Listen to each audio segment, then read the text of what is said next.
fell, there was a committee in order to bring the country together called the Truth and Reconciliation Committee. Sometime in the mid-90s, I think 1997. And this committee, in essence, went about using the power of the state to both investigate crimes and to offer religious pardon. So if you imagine the two most important entities in the country teaming up to offer out or dole out, in essence, immunity from prosecution. So people would go and they would speak their truth on how so-and-so murdered so-and-so and so-and-so's, where the body of so-and-so lies, and etc., etc.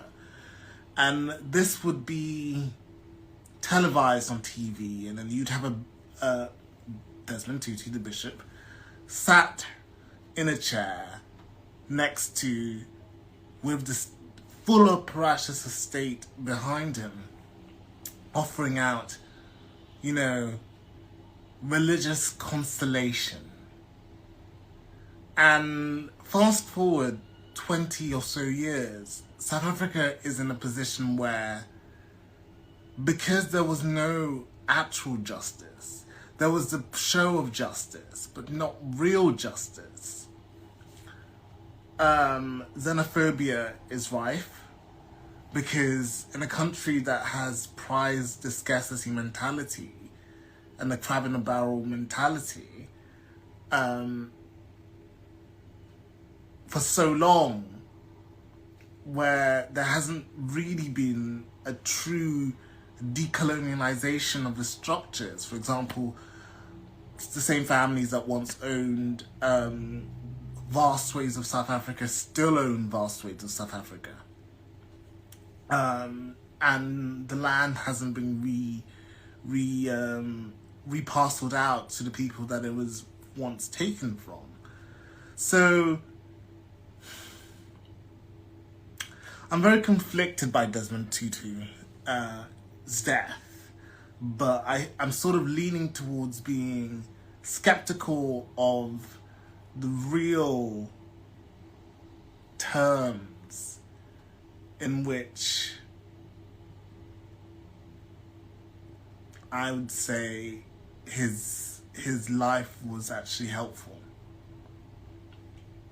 It may have been a sticking plaster for half a century, 250 years, or greater than 250 years, 400 years of colonialization. But the act of pardon without due process is almost an empty, hollow gesture. So when you're seeing images of Desmond Tutu on your timelines, remember truth and reconciliation, and the fact that there may have been truth, but was there really reconciliation? Because I think sometimes the impulse to forgive and forget can be very religiously, how can I put it? Can be a massive religious aphrodisiac without it really being a